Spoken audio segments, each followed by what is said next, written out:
જૂનાગઢમાં ગુજરાતમાં સૌપ્રથમ કોકોનટ ડેવલપમેન્ટ બોર્ડની ઓફિસનું કરાયું લોકાર્પણ કરતા કૃષિ કેન્દ્ર મંત્રી શ્રી નરેન્દ્રસિંહ તોમર, રાજ્યના કૃષિ મંત્રી શ્રી રાઘુજીભાઈ પટેલ સહિતના મહાનુભાવો ઉપસ્થિત રહ્યા હતા।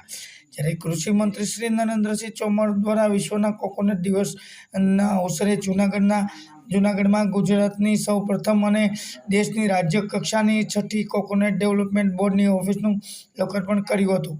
આ સાથે મંત્રીશ્રીએ વિશ્વ નાળિયેરી દિવસના અનુસંધાને કોચીન કેરળ ખાતેના ખેડૂતોને વર્ચ્યુઅલી સંબોધન કર્યા હતા અને વિશ્વના નાળિયેરી દિવસની હાર્દિક શુભકામના પાઠવી હતી।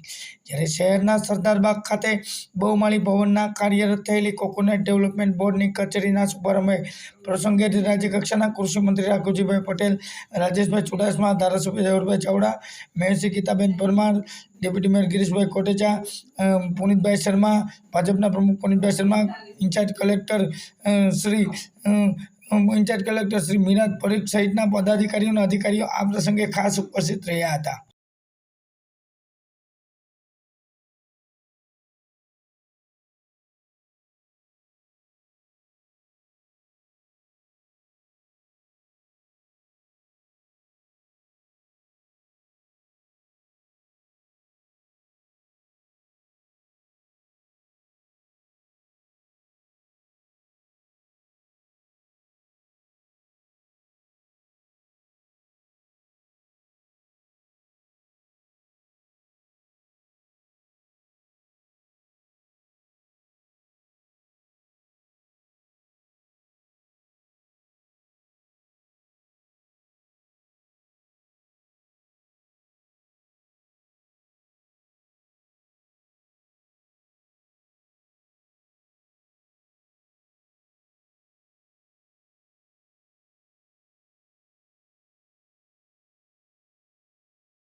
विशेष दिवस है. Today is truly an auspicious day. We all know that coconut is the kalpavruksha, which is used throughout the world in all the coconut producing countries. It is from various states of the country who are all assembled today. For all of us, because we are celebrating World Coconut Day, Shri Shuda Samaji, MP, Junagadh, Director, International Coconut Community, Dr. Shri K. Babu, Honorable MLA, Mark Kataria, IAS, Principal Secretary, Karnataka, Horticulture Department, Shri Shuda Samaji, MP, Junagadh, Director, International Coconut Community, Dr. Shri K. Babu, Honorable MLA, Mark Kataria, IAS, Principal Secretary, Karnataka, Horticulture Department, from various states of the country who are all assembled today. For all of us, because we are celebrating World Coconut Day, विशेष दिवस है. Today is truly an auspicious day. We all know that coconut is the kalpavruksha, which is used throughout the world in all the coconut producing countries. It is. हम आगे की कार्यक्रम यहाँ पे संचालन करेंगे. बहुत बहुत धन्यवाद सर. नाम घोषित करना है विजय लक्ष्मी जी. जी नाम देर के बाद करेंगे सर. ओके ठीक है, सबको बधाई. Thank you sir. Trainings as well as capacity building programs and awareness training programs for the farmers. 65,735 persons.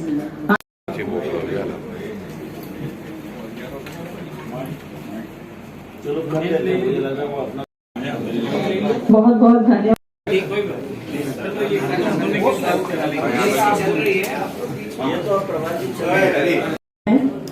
हम आगे की कार्यक्रम यहाँ पे संचालन करेंगे. बहुत बहुत धन्यवाद सर. नाम घोषित करना है विजय लक्ष्मी जी. जी नाम देर के बाद करेंगे सर. ओके ठीक है, सबको बधाई. Thank you sir.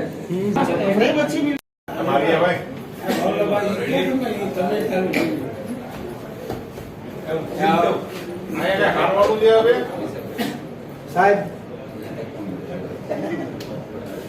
આવો હિરેનભાઈ માજો કહીને ગયા રાકેશ બેઠમાં જાવું મોબાઈલ લીધો મારા મિત્ર તમારી ભાઈ તમે આયા હારવાડું દે હવે સાહેબ આવો હિરેનભાઈ માજો કહીને ગયા રાકેશ બેઠમાં જાવું મોબાઈલ લીધો મારા મિત્ર મારો લઈ લઈને છાપી નાખી હોય.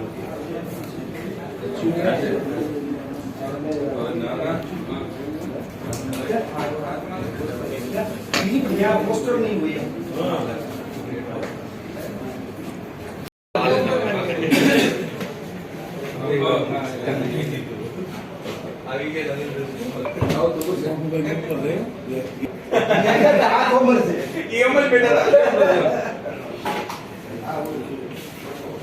લાવો ભાઈ પેક કરો થેલો બસ ને આવી જાવ નો જોવાનું આવી લઈ જાવ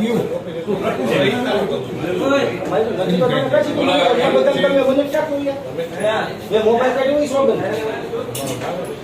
ભાવે સારી ઓકે આવી લઈ જાવ ઓય ભાઈ નથી તો કશી બોલા બદલ તમે મને ક્યાં કોયા મે મોબાઈલ કાઢ્યો ઈ સોગન ભાવે સારી ઓકે राज्य के कृषि मंत्री माननीय श्री राघव जी पटेल साहब, इस क्षेत्र के यशस्वी सांसद आदरणीय राजेश भाई, हमारे अध्यक्ष आदरणीय किरीट भाई, यहाँ के लोकप्रिय विधायक आदरणीय जवाहर जी, गिरीश जी, कटारिया साहब और इस कार्यक्रम में उपस्थित भारत सरकार की संयुक्त सचिव श्रीमती विजय लक्ष्मी जी, अन्य स्थानों पर उपस्थित जनप्रतिनिधिगण, नारियल विकास बोर्ड और राज्य सरकार से संबंधित अधिकारीगण, इंचार्ज कलेक्टर और इस मौके को और ही गरिमा प्रदान करने के लिए उपस्थित सभी किसान भाइयों बहनों और प्रसंस्करणकर्ताओं और उपस्थित सज्जनों पत्रकार मित्रों, आज विश्व नारियल दिवस है। पूरे देश भर में आज इस दृष्टि से कार्यक्रम आयोजित किए जा रहे हैं। दुनिया में लगभग 92 देश हैं जो नारियल की खेती में काम करते हैं। मैं इस मौके पर अपने देश के और दुनिया भर के सभी नारियल की खेती में संलग्न महानुभावों को हृदय से बहुत बहुत शुभकामनाएं देता हूं। भारत नारियल की खेती में अग्रणी देश है। उत्पादकता में भारत प्रथम नंबर पर आता है। क्षेत्रफल की दृष्टि से जरूर हम तीसरे स्थान पर हैं, लेकिन नारियल की दृष्टि से हमारे किसान काफी अच्छा कर रहे हैं। काफी लंबे समय से सभी लोग ये आवश्यकता महसूस करते थे कि गुजरात राज्य में नारियल बोर्ड का कार्यालय होना चाहिए, क्योंकि गुजरात राज्य में लगभग जो हमारी समुद्री सीमा है वो 16,000 किलोमीटर से अधिक है और यहाँ पर 25,000 से अधिक किसान इस काम से जुड़े हुए हैं। तो इसलिए समय समय पर यह आवश्यकता महसूस की जाती रही कि यहाँ पर एक स्टेट ऑफिस प्रारंभ किया जाना चाहिए। और मुझे बहुत प्रसन्नता है कि आज जब विश्व नारियल दिवस का समारोह दुनिया भर में हो रहा है, उसी समय गुजरात में नारियल के लिए राज्य का केंद्र प्रारंभ करके नारियल के क्षेत्र में एक और नया आयाम भारत में जुड़ रहा है। यह हम सब लोगों के लिए निश्चित रूप से प्रसन्नता की बात है। यह कार्यालय आज उद्घाटित हुआ है। इस कार्यालय के माध्यम से निश्चित रूप से गुजरात क्षेत्र के हमारे किसानों को काफी लाभ होगा। नारियल की खेती भारतवर्ष में लगभग 26 लाख हेक्टेयर में होती है और गुजरात में भी इसका बड़ा रकबा है। प्रोसेसिंग के क्षेत्र में भी भारतवर्ष ने काफी कदम बढ़ाए हैं और लगभग 537 प्रोसेसिंग इकाइयां भारत में बनी हैं। नारियल विकास बोर्ड के माध्यम से नई तकनीक भी किसानों से जुड़ी है और अनेक प्रकार के उत्पाद आज नारियल से बनाए जा रहे हैं। एक समय था जब नारियल पूजा पाठ के काम आता था या नारियल का तेल निकलता था तो कुछ क्षेत्रों में वो खाने के काम भी आता था या बालों पर लगाने के काम आता था। लेकिन आज बढ़ते हुए टेक्नोलॉजी के युग में हमारे प्रसंस्करणकर्ताओं ने अनेक प्रकार के उत्पाद इससे निर्मित किए हैं। उनका देश में भी बाजार उपलब्ध हो रहा है, बढ़ रहा है और दुनिया में भी निर्यात की दृष्टि से काफी अग्रणी अवस्था में हमारा देश आ गया है। देश की अर्थव्यवस्था में कृषि क्षेत्र का योगदान तो है ही, लेकिन नारियल की खेती का भी योगदान और बढ़े, इस मामले में भारत सरकार राज्य सरकारों के साथ मिलकर काम कर रही है। फिर चाहे वो एफपीओ परियोजना हो, इंफ्रास्ट्रक्चर फंड हो या अन्य प्रकार की जिन योजना और मिशनों पर हम नारियल विकास बोर्ड के माध्यम से काम कर रहे हैं, उनके क्रियान्वयन का सवाल हो। लगातार इस दिशा में बहुत गंभीरता के साथ काम किया जा रहा है। नारियल की खेती बहुत ही उत्तम खेती है। इसके मानव के लिए सभी प्रकार के उपयोग सुनिश्चित हैं, इसलिए जितना इसका विस्तार होगा, जितनी बढ़ोतरी होगी, उतना हमारे किसान को तो फायदा होगा ही, उसको वाजिब दाम मिलेगा ही, लेकिन देश के अर्थव्यवस्था में भी निश्चित रूप से नारियल की खेती का योगदान होगा। आज टेक्निकल सेशन भी है। सब लोगों की इच्छा थी कि मैं कोचीन में इस कार्यक्रम में रहूं, और मैं भी कोचीन जाता ही, लेकिन जब ये विषय आया कि जूनागढ़ में, गुजरात में राज्य का एक नया केंद्र आरंभ करना है, तो मुझे उस समय ये लगा कि जूनागढ़ गुजरात जाना और वहाँ उपस्थित रहना मेरे लिए ज़्यादा उचित होगा, और इसलिए मैं आज यहाँ इस कार्यक्रम में उपस्थित हूँ। मैं इस अवसर पर सभी नारियल के किसान भाइयों और बहनों को, प्रसंस्करणकर्ताओं को, निर्यातकों को अपनी ओर से बहुत बहुत बधाई देता हूँ, बहुत बहुत शुभकामनाएं देता हूँ। और विशेष रूप से गुजरात में आज नया केंद्र प्रारंभ हुआ है। इस केंद्र का फायदा गुजरात के किसानों को मिले, उनकी आमदनी बढ़े, नारियल का रकबा बढ़े, और हमारे किसानों को इसका लाभ भरपूर मिले।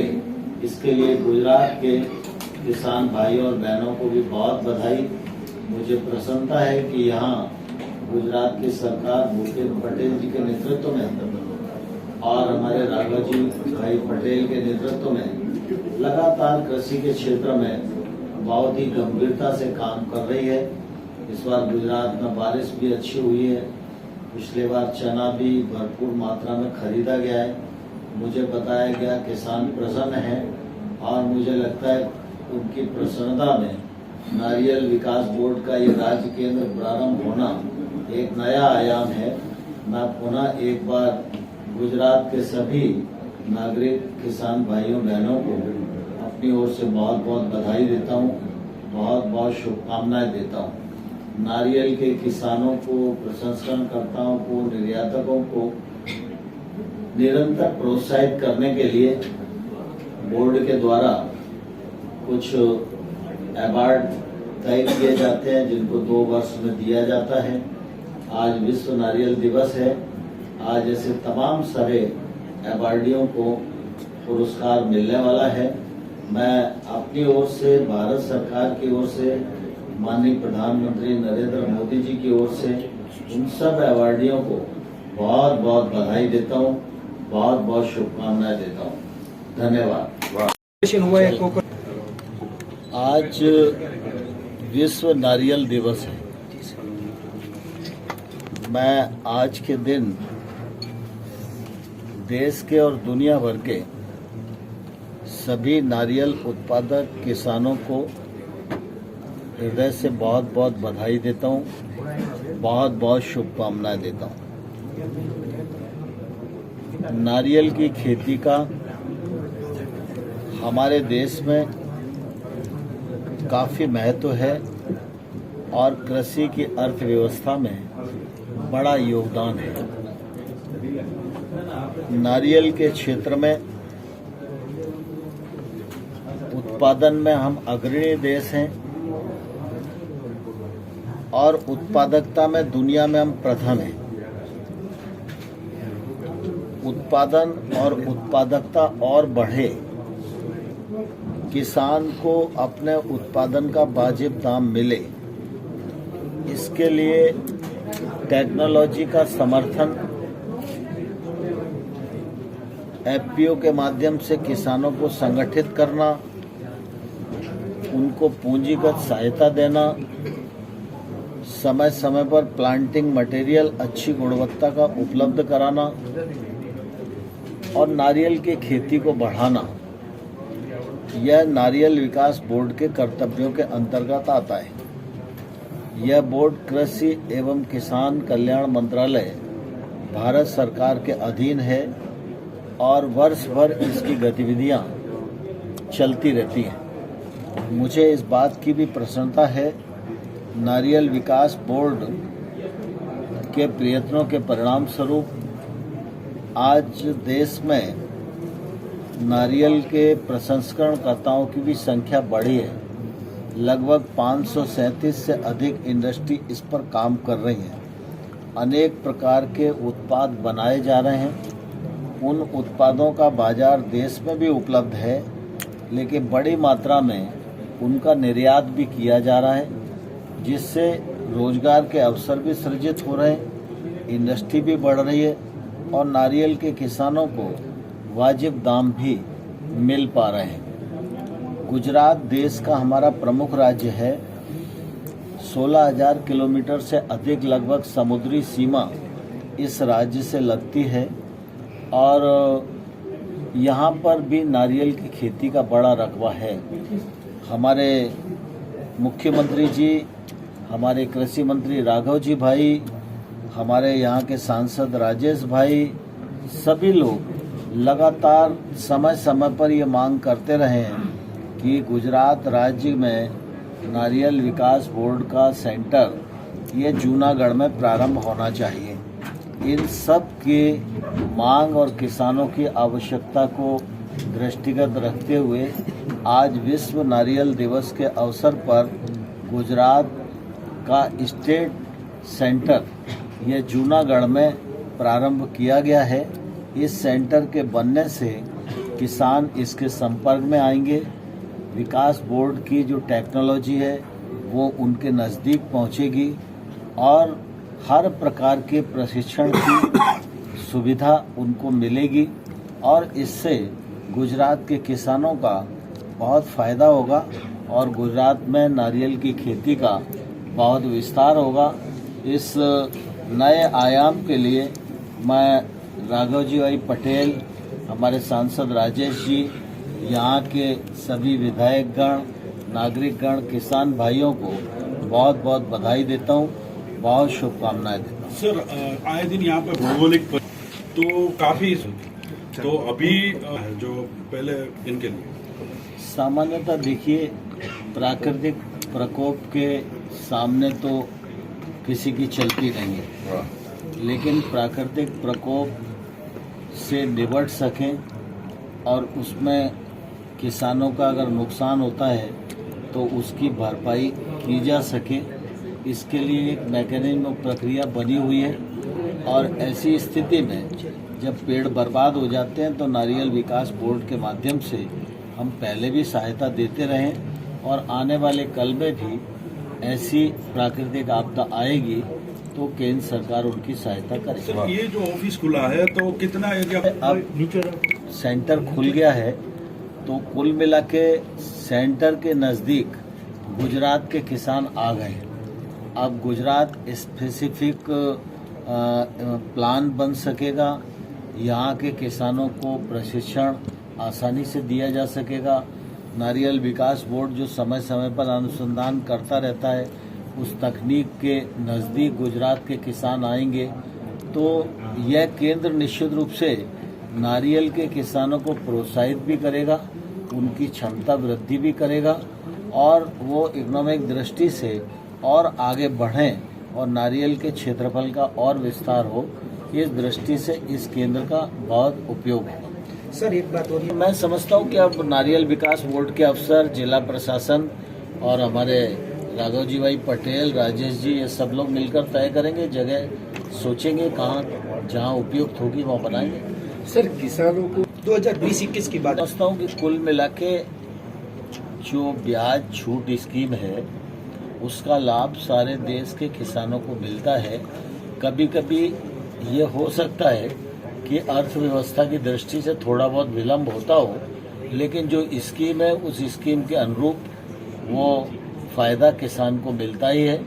और पिछले दिनों आपने देखा कि प्रधानमंत्री जी ने 1.5% ब्याज की छूट और दे दी है, जो पहले एक तौर से समाप्त प्राय हो गई थी, तो उसका भी फायदा किसानों को मिल रहा है। लेकिन स्थानीय समस्या की दृष्टि से कुछ विलम्ब होता होगा तो उसकी जानकारी सर अभी भारी बारिश करेंगे कि वो तो उसका जो उपज वो सारी सर खत्म हो गई भारी बारिश के। देखिए, दरअसल क्या है कि मैंने बताया कि प्राकृतिक प्रकोप से जो फसल का नुकसान होता है उसके लिए एक प्रक्रिया बनी हुई है, स्थापित प्रक्रिया है। वो समय समय पर न बनती है न बिगड़ती है, एक स्थापित प्रक्रिया है। केंद्र और राज्य मिलकर एक फंड का निर्माण करते हैं जिस फंड को बोलते हैं SDRF। इस SDRF का फंड जो है इसमें 75% पैसा केंद्र सरकार राज्य को हर साल देती है, 25% पैसा राज्य सरकार मिलाती है। ऐसे एक फंड ये राज्य में रहता है। तो जिस प्रकार से कोई कैलेमिटी होती है तो राज्य सरकार इस फंड से राहत बांटती है। लेकिन कभी कभी ऐसा होता है कि नुकसान की मात्रा ज़्यादा होती है और इस फंड से वो मात्रा ऊपर पहुंच जाती है, तो फिर राज्य सरकार जो अपना सर्वे करती है उस सर्वे के आधार पर मेमोरेंडम केंद्र सरकार को भेजती है। केंद्र सरकार एक दल बनाती है, वो दल आकर राज्य में निरीक्षण करता है और फिर होम मिनिस्ट्री के अंतर्गत एक समिति बनी है जिसमें गृह मंत्री जी अध्यक्ष होते हैं। वो अपनी रिकमेंडेशन उस समिति को देते हैं।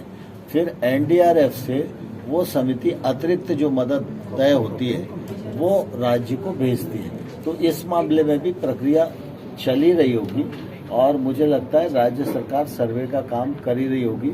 मैंने उस मामले में अभी पूछा नहीं। धन्यवाद। તિરાચી એનાથી જે આપનો મત વિસ્તાર છે જે નાળિયેર પકવતા ખેડૂતો છે ને કેવો ફાયદો છે? આજે વિશ્વ નાળિયેર દિવસના દિવસે આપ સૌના માધ્યમથી ખેડૂતોને હું ખૂબ ખૂબ શુભકામના પાઠવું છું.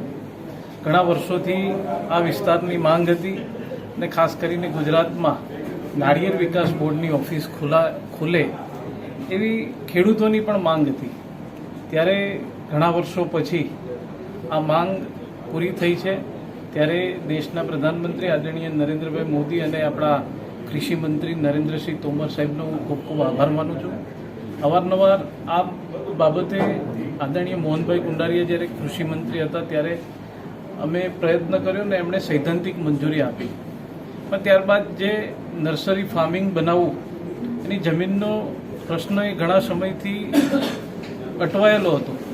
પણ દેશના પ્રધાનમંત્રી નરેન્દ્રભાઈ મોદીજી દ્વારા એવું નક્કી કરવામાં આવ્યું કે ફાર્મિંગ પછી કરજો, પણ અત્યારે આ ઓફિસનું શરૂઆત કરી દો તો ખેડૂતોને એનાથી માર્ગદર્શન મળે, અવેરનેસ મળે અને એને વહેલી તકે ફાયદો મળવાની શરૂઆત થઈ.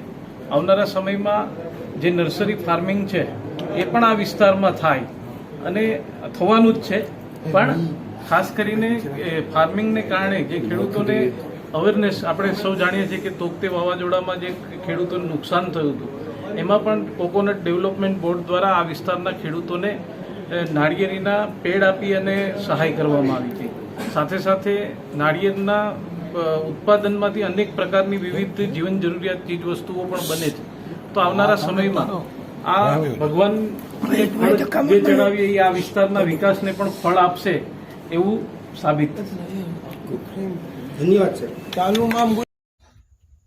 કૃષિ ક્ષેત્રે દેશને પ્રાપ્ત કરી અનેક ઉપલબ્ધિઓ. જ્યારે નાળિયેરીના વિકાસ બોર્ડ ગુજરાતના નાળિયેરના ખેડૂતો માટે નવા કરાશે આયામો ઊભા.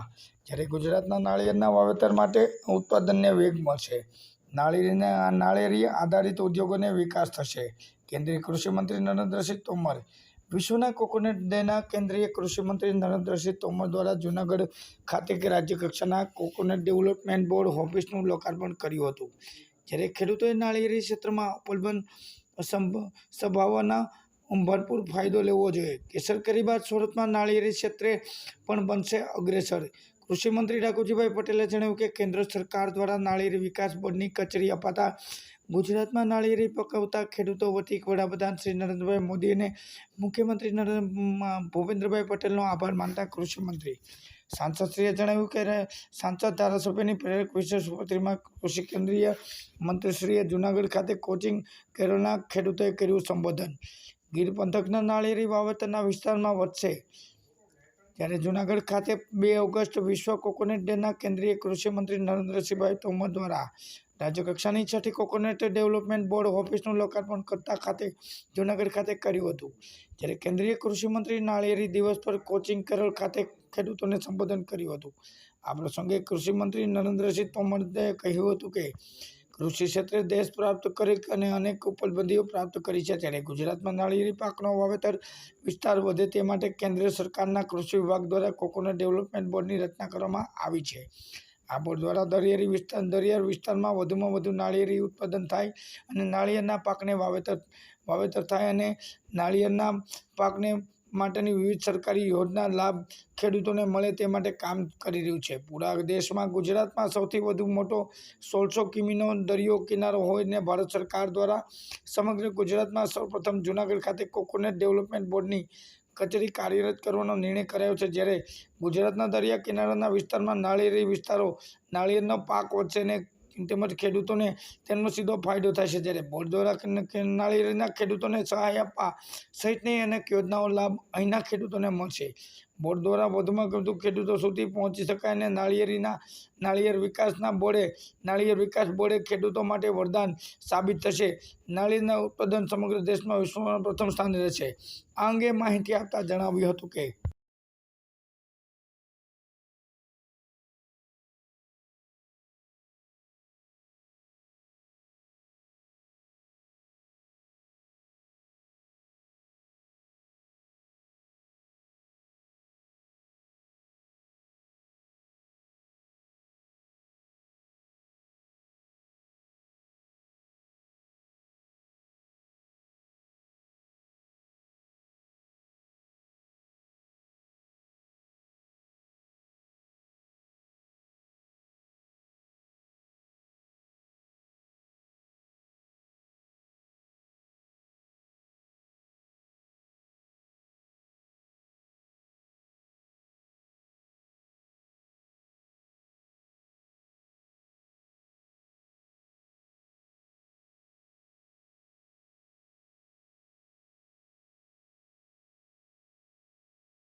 और गुणवत्ता परीक्षण प्रयोगशाला भी इसमें लगाते हैं. उसके बाद विपणन सूचना सेवाएं सांख्यिकी निर्वाह संबंधी. इससे क्या होता है कि आपको ये ऐसे बता देते हैं कि जो सूचना तंत्र है, सूचना से आपकी जो मार्केट है वो बढ़ जाती है. अगर आपको पता हो, करता हूँ पूरे प्रशासन का स्वागत करता हूँ और हमारे जो यहाँ पे खेड़ू भाई, आपको बताऊं कि ये जो आज का दिन है ये बड़ा पुनीत दिन है और जितने भी देश हैं जो कोकोनट ग्रो करते हैं उन आज कोकोनट दिवस मनाते हैं और हर बार का एक वो स्लोगन रखते हैं. इस बार का उन्होंने स्लोगन रखा है खुशहाल भविष्य और जीवन के लिए नारियल की खेती. तो ये जो हमारा है नारियल की खेती के बारे में और माननीय भाषण भी सुनेंगे, इनका भाषण आप सुनेंगे कि जैसा इन्होंने इच्छा किया. ये कहना चाहूंगा कि हम लोग किसान कोकोनट डेवलपमेंट बोर्ड से मंत्रालय की तरफ से आपकी जो आकांक्षाएं हैं, मैं प्रशासन से भी चाहूंगा कि जैसे बोर्ड अभी हमारा खुला हुआ है और यहाँ के जितने जनप्रतिनिधि हैं उनसे भी मैं आशा करता हूँ कि अभी तो हमने जस्ट हौसला बढ़ाया और हौसलों से पैर नहीं होते, ये बुलंदियां छूती ही हैं. तो ऐसा हौसला आज मैं चाहता हूं कि जो हमारे यहाँ किसान भाई इकट्ठा हुए हैं, ऐसा ने आज जब पुरस्कारों की घोषणा किया तो उसमें आपको बता दें कि राष्ट्रीय स्तर के कई पुरस्कार होते हैं और गुजरात का नाम अगली बार जब हम पुरस्कार घोषणा करें तो ऐसा मैं चाहता हूं कि गुजरात का भी नाम उस घोषणा में आए, क्योंकि आप बैठी हुई हैं. इनको बताते हुए हर्ष हो रहा है कि बेस्ट कोकोनट प्रोड्यूसर का जिसे अवार्ड मिला है वो मातृशक्ति है. तो आप लोगों में से भी अगली बार ऐसा नाम आना चाहिए, ये मेरा मानना है. बाकी कृषि एवं कल्याण किसान मंत्री भारत सरकार आपने जैसा कि अभी आप लोगों को आप यहाँ नहीं था, लेकिन मैं थोड़ा 2 मिनट में बताना चाहूंगा कि इससे पहले जो राज्य का हमारा कोकोनट डेवलपमेंट उद्घाटन किया है और आपको कोचीन जाना था। आज एक राष्ट्रीय गोष्ठी वहां हो रही है, लेकिन जब यहाँ की बात का स्वागत करता हूं सर, यहाँ की तरफ से और कोकोनट डेवलपमेंट बोर्ड की तरफ से, मंत्रालय की तरफ से और पूरे प्रशासन की तरफ से गो प्रेसिडेंट राघव भाई पटेल जी भी बैठे हुए हैं, मैं उनका भी स्वागत आज से लगातार कल से मैं देख रहा हूं और संबंध में हूं। जितना इन्होंने चिंता यहाँ पर कोकोनट डेवलपमेंट विकास के बारे में बात कही और मुझे बताया भी, मैं ऐसे करता हूं। और हमारे बीच में जो यहाँ के और हमारे जो किरीट जी हैं, पुनीत शर्मा जी हैं, और मैं मैडम मेयर को भी देख रहा हूं जो यहाँ पे बैठी हुई है, और यहाँ के जो आज इंचार्ज जिलाधिकारी हैं, कल करता हूं, पूरे प्रशासन का स्वागत करता हूं। और हमारे जो यहाँ पे खेड़ू भाई, कृषि एवं कल्याण किसान मंत्री भारत सरकार, आपने जैसा कि अभी आप लोगों को आप यहाँ नहीं था, लेकिन मैं थोड़ा 2 मिनट में बताना चाहूंगा कि इससे पहले जो राज्य का हमारा कोकोनट डेवलपमेंट उद्घाटन किया है और आपको कोचीन जाना था। आज एक राष्ट्रीय गोष्ठी वहां हो रही है, लेकिन जब यहाँ की बात का स्वागत करता हूं सर, यहाँ की तरफ से और कोकोनट डेवलपमेंट बोर्ड की तरफ से, मंत्रालय की तरफ से और पूरे प्रशासन की तरफ से गो प्रेसिडेंट राघव भाई पटेल जी भी बैठे हुए हैं, मैं उनका भी स्वागत आज से लगातार कल से मैं देख रहा हूं और संबंध में हूं। जितना इन्होंने चिंता यहाँ पर कोकोनट डेवलपमेंट विकास के बारे में बात कही और मुझे बताया भी, मैं ऐसे करता हूं। और हमारे बीच में जो यहाँ के और हमारे जो किरीट जी हैं, पुनीत शर्मा जी हैं, और मैं मैडम मेयर को भी देख रहा हूं जो यहाँ पे बैठी हुई है, और यहाँ के जो आज इंचार्ज जिलाधिकारी हैं, कल रहे हैं डॉक्टर प्रभात कुमार, माननीय commissioner Shri horticulture department Bharat सरकार, माननीय श्री डॉक्टर प्रभात कुमार। सबसे पहले मैं कहूँगा कि जय जय गरवी गुजरात ने जय जय गरवी गुजरात बोला था उस समय, and new dawn is about to emerge, मतलब जो अंधेरा है बादल का वो छटेगा, तला होगा। तो आज जैसा कि ये बड़ा शुभ दिन है, विश्व नारियल दिवस जैसा आपको पता है, तो जय जय गरवी गुजरात के ही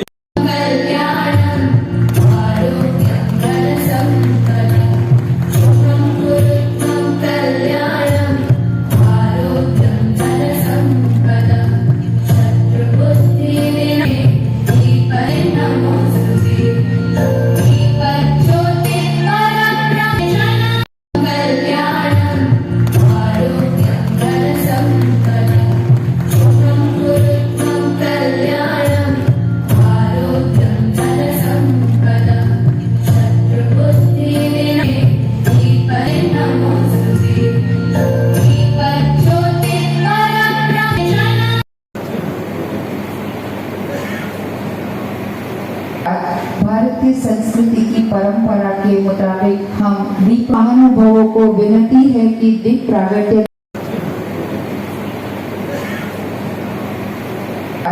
भारतीय संस्कृति की परंपरा के मुताबिक हम महानुभावों को विनती है कि दीप प्रागट्य। इसके लिए केंद्र सरकार, राज्य सरकार और किसान सफलतापूर्वक आज अपने कदम बढ़ा रहे हैं। और मुझे कहते हुए गौरव है कि देश में लाखों किसान ऐसे हैं जिनकी आमदनी में दुगने से लेकर 10 गुने तक की वृद्धि हुई। अभी कुछ दिन पहले मैं श्रीनगर गया था। श्रीनगर में केसर के उत्पादक किसान हैं।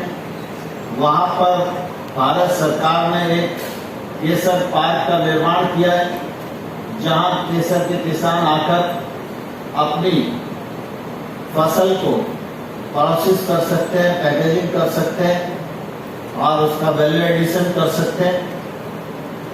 तो जब मैं किसानों से बात कर रहा था तो एक किसान ने खड़ा होकर हमको कहा कि साहब, जब ये केसर पार्क नहीं था तो हमारी केसर का भाव हमको 1 लाख रुपया किलो मिलता था, लेकिन जब से केसर पार्क बन गया है, उद्घाटन तो आपने आज किया है लेकिन 2 महीना हो गया इसको चालू हुए, अब हमारी केसर का भाव हमको 2 लाख रुपए किलो मिलता है।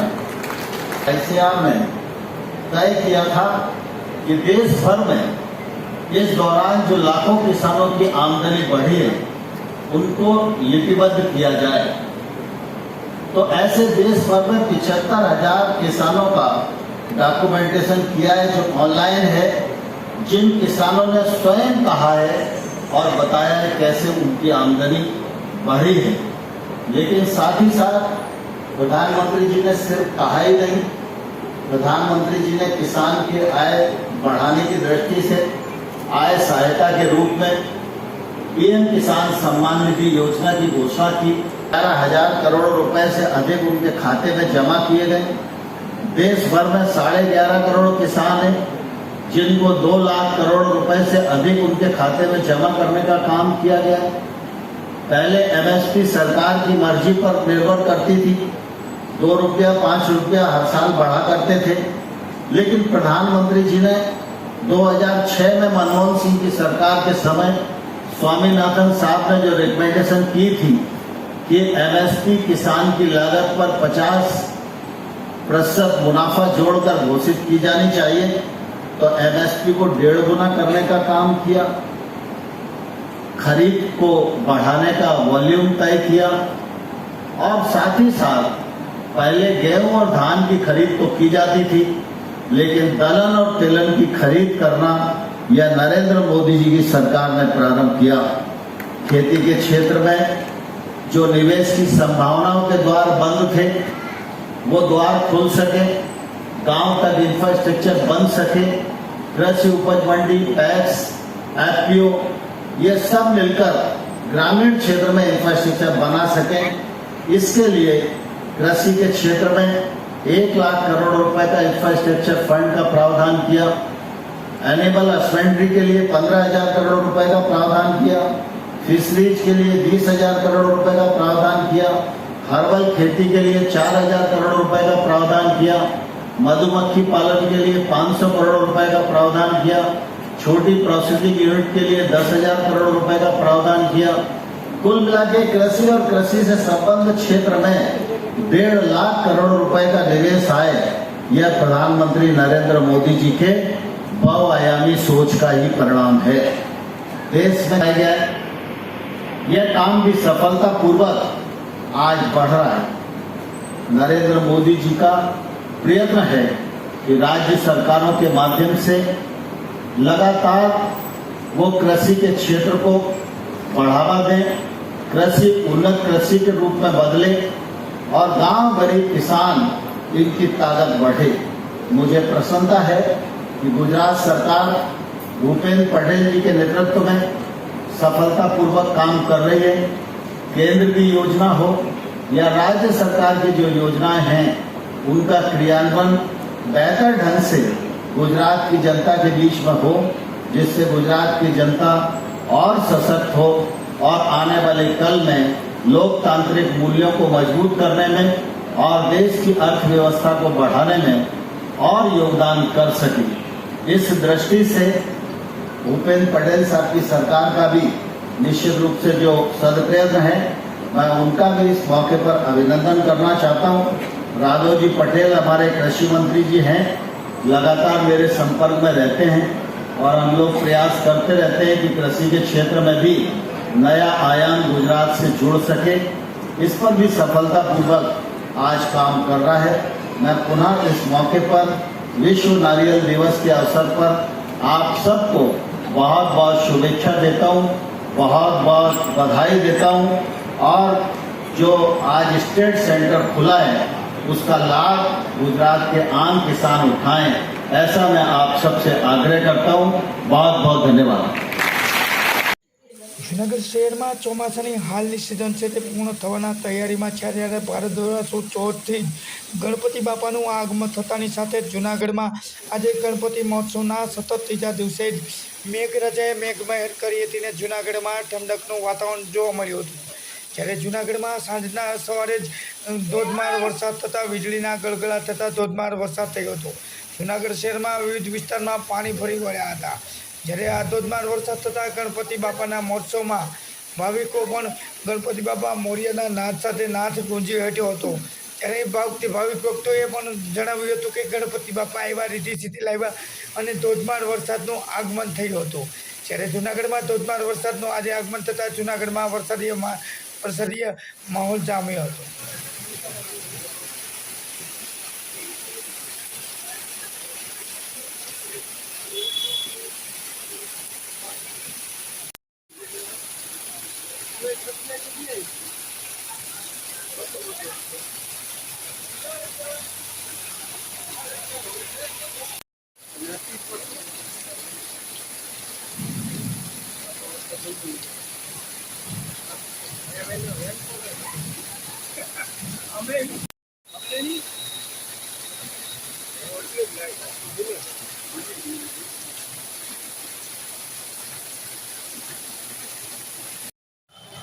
પાણી આપવું એવું બતાવો, પાણી ખાલી ખાલી પાણી આવે એવું બતાવો।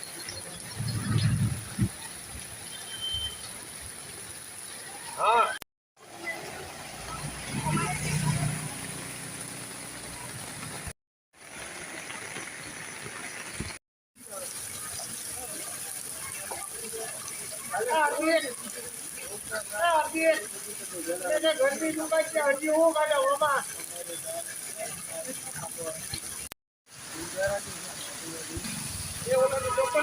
ચપ્પલ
રીતિ સિદ્ધિના દાતા એવા જૂનાગઢમાં ગણપતિ મહોત્સવ દરમિયાન લાલબાગ કા રાજાનું જૂનાગઢમાં ગણપતિ બાપાનું આગમન થતાની સાથે જ લોકોમાં હર્ષની લાગણી।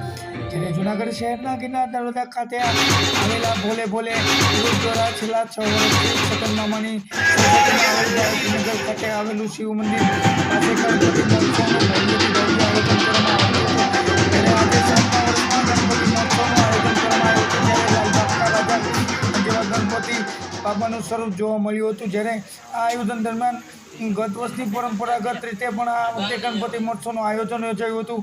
જેમાં આરતી, સત્સંગ, ધૂન, ભજન તેમજ સાંસ્કૃતિક કાર્યક્રમ તેમજ ભક્તોને ભોજન પ્રસાદ સહિતની અનેકવિધ કાર્યક્રમો યોજાઈ રહ્યા છે। જ્યારે ગત વર્ષની પરંપરા કરતાં આ વર્ષે ગણપતિ બાપાના સ્વરૂપમાં અલગ જોવા મળ્યું છે। જ્યારે કહેવત છે કે બોમ્બેમાં જે લાલબાગ કા રાજાનું જે નામ છે તેવું જ અહીંયા જૂનાગઢ ખાતે ગિરનાર દરોજા ખાતે આવેલા છગન મામાની સોસાયટીમાં લાલબાગ કા રાજાના સ્વરૂપના ગણપતિ બાપાની સ્થાપના કરવામાં આવી છે અને આ ગણપતિ બાપાના દર્શન કરવા આવવા પણ લોકોને ભક્તોને આમંત્રણ પાઠવવામાં આવ્યું છે।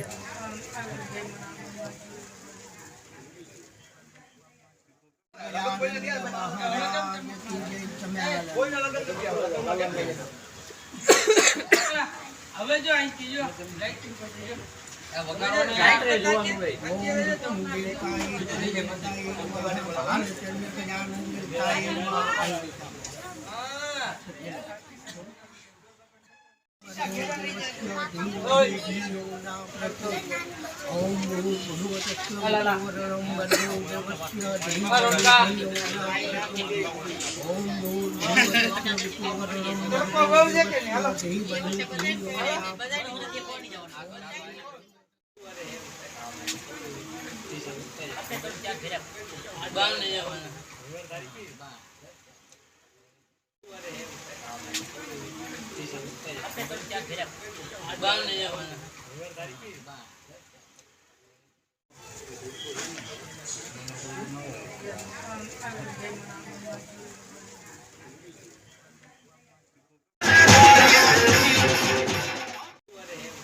અમે આમ બેઠા એવા તો વિડીયો મૂકતો હોય જોયું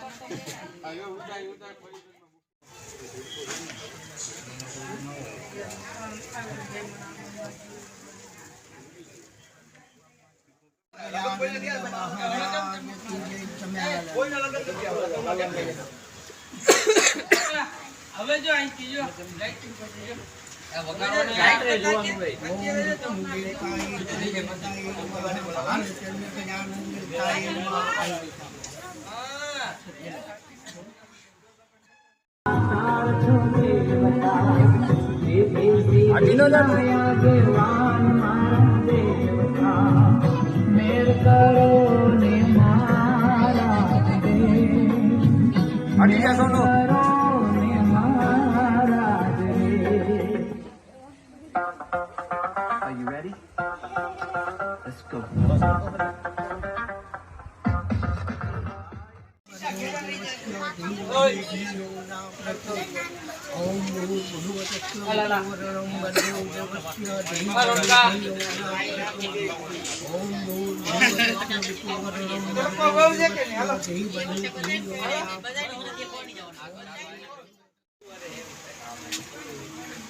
હવે જો અહીંથી જો લાઈટિંગ પછી જો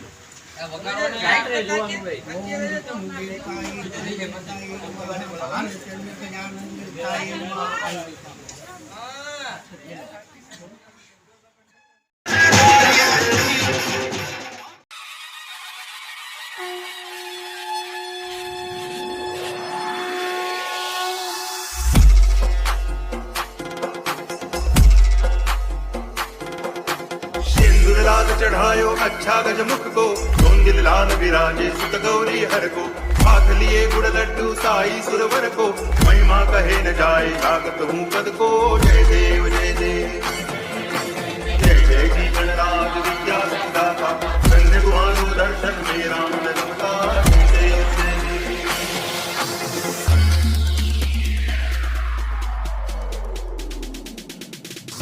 भगति से कोई शरणागत आवे संतति संपत्ति सब ही भरपूर पावे ऐसे तुम महाराज को अति भावे गोसावी नंदन निज दिन गुण गावे जय देव जय देव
महाराज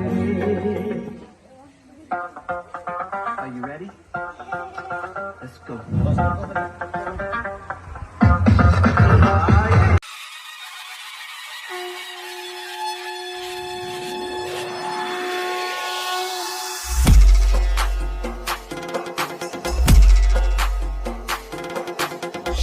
लाल चढ़ायो अच्छा गजमुख को धोंदिल लाल विराजे सुत गौरी हर को हाथ लिए गुड़ लड्डू साई सुरवर को महिमा कहे न जाए लागत हूँ पद को जय देव जय देव जय जय जी गणराज विद्या सिद्धाता धन्य गुहानु दर्शन में राम ललका जय देव जय देव।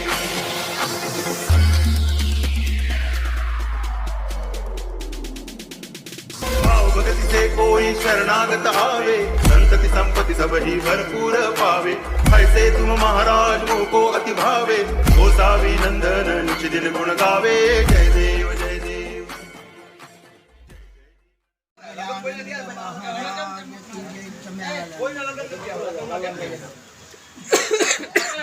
હવે જો અહીંથી જો લાઇટિંગ પછી જો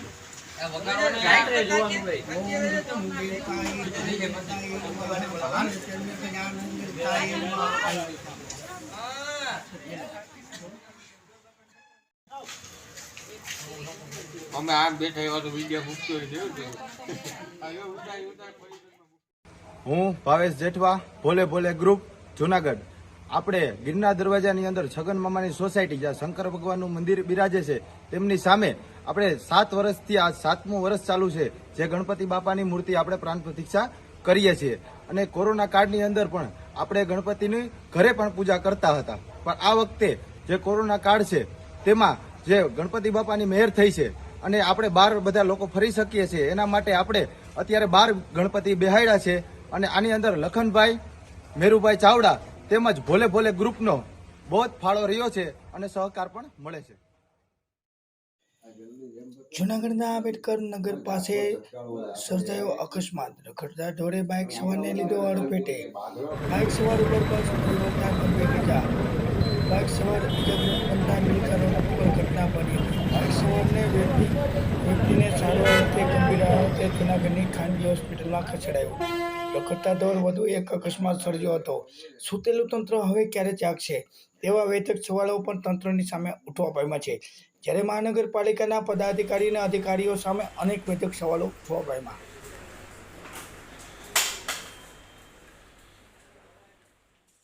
કેશભાઈ યસ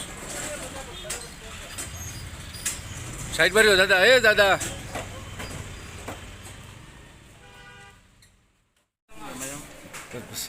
મને ફોન આવ્યો ત્યાંથી એટલે મેં કીધું પહોંચી જાઓ 108 પહોંચે પેલા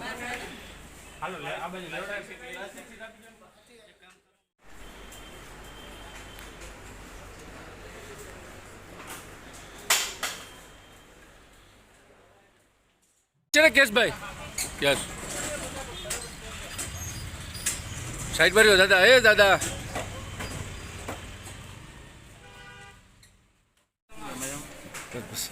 મને ફોન આવ્યો ત્યાંથી એટલે મેં કીધું પહોંચી જાઓ 108 પહોંચે પેલા